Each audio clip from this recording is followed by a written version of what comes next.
Saludos, bienvenidos a nuestra nueva cápsula informativa del Instituto de Ingenieros Civiles del Colegio de Ingenieros y Agrimensores de Puerto Rico. Hoy nos encontramos con el ingeniero Emilio Colón Beltrán. Saludos, Emilio, un placer. Mucho gusto, un placer.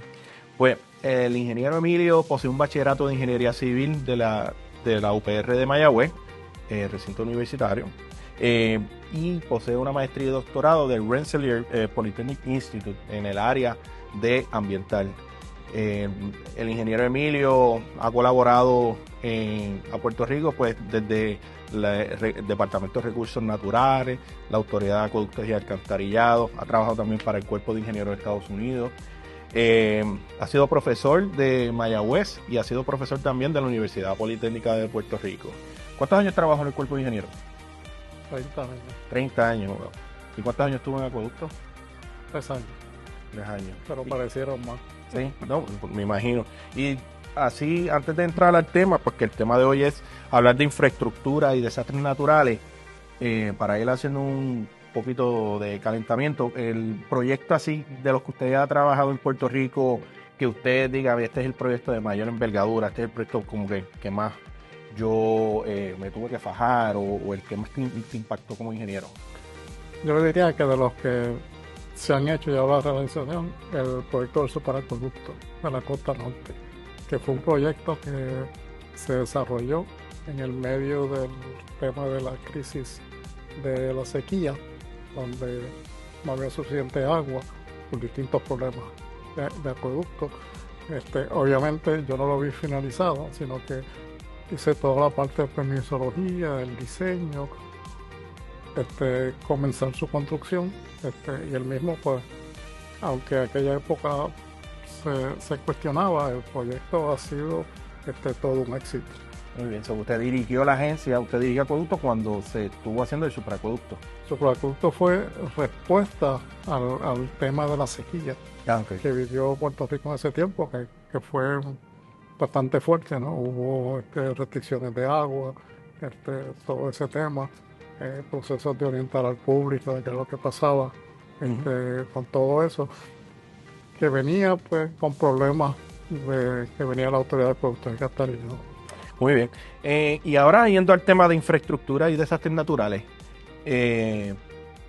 ¿cómo se responde ante un desastre tan pronto nos enteramos que hay un desastre natural? O ¿Cómo es ese proceso de responder al desastre? Fíjate, ahí el gobierno federal, a través de FEMA, tiene una reglamentación para la respuesta a estos eventos. Se supone que esa respuesta se haga tanto de las agencias federales como las estatales. Las federales entran cuando la magnitud del evento del desastre se ven más allá de la capacidad del Estado. Pero eso quiere decir que hay que pasar por un proceso que se supone que se haga anualmente, se hagan simulacros para que todo el personal, tanto federal aquí como de las agencias estatales y los municipios, pues sepan cómo es que funciona el sistema, entiendan cómo es que FEMA da las ayudas, etcétera. Pero desgraciadamente esa parte se queda un poco chueca, que no está, que la parte importante es poderla hacer. ¿Por qué? Porque lo importante es estar preparado. Cuando viene el evento, poderse mover rápidamente para evaluar cuáles son los daños, ver qué hay que reparar, qué es emergencia, que hay que responder con recursos fuera de Puerto Rico, porque el gobierno federal lo que hace es, cuando esos daños son muy grandes, trae una gran cantidad de personal. FEMA por un lado, nosotras agencias como el Cuerpo de Ingenieros también traemos más recursos. Ha habido desastres que el Cuerpo de Ingenieros ha estado trayendo hasta hielo en aviones porque no había electricidad y había que tener hielo para la comida, ponerlo. ¿Cómo se organizan estos dos gobiernos, o sea, el estatal y el federal? ¿Cómo entre ellos se organizan para poder responder? Bueno, básicamente, FEMA actúa como el líder de todas las agencias federales. Y entonces el gobierno de Puerto Rico, a través de esa oficina en particular, tiene la interacción, pero tiene que hacer lo mismo con las agencias estatales.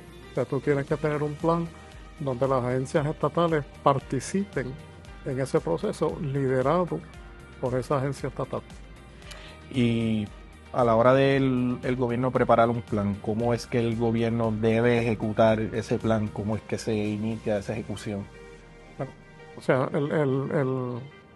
obviamente si tú no haces los preparativos, no vas a poder tener un plan porque el plan depende de cuáles fueron los daños, cuál fue la magnitud de los daños y qué áreas requiere. Por ejemplo, algún desastre donde haya muchos heridos y muertos. Esa es una respuesta muy diferente a meramente la destrucción de casas, que entonces hay que trabajar en un proceso de reparación de casas o casas temporeras, ya sean casetas, trailers, etcétera, y todo eso se ha aprobado aquí en Puerto Rico en lo que se hace esa reconstrucción. Muy bien. ¿Y me podría decir al menos 2 lecciones aprendidas de los eventos? Por lo menos vamos a hablar de los más recientes. Fíjate, muchas de las lecciones aprendidas son muy similares. Lo que pasa es que el impacto puede ser muy distinto. Y yo creo que de lo más importante es tener las preparaciones. O sea, uno no solamente tener un documento que diga está en la preparación, pero ejercitar esas preparaciones, probarlas, cómo es que se hacen, porque eso se puede hacer con ciertos eventos que tú no necesitas un desastre para hacer el juego de cómo responder a ellos. Si tú no haces eso, cuando llega el desastre la gente no va a reconocer las acciones que hay que tomar y cómo te mueves para hacerlo mejor, uno, y dos, asegurarte que en el caso de las agencias estatales tengan los recursos disponibles para poder responder. Muy bien, bueno, pues gracias Emilio por este conversatorio. De parte de nuestra presidenta, la ingeniera Francesca Rivera Luciano y el Instituto de Ingenieros Civiles, le queremos dar las gracias por haber participado de esta nueva cápsula informativa del instituto. Gracias, por eso nosotros participamos del instituto, así que es parte de nuestro deber del instituto. Muy bien, gracias. Muchas gracias.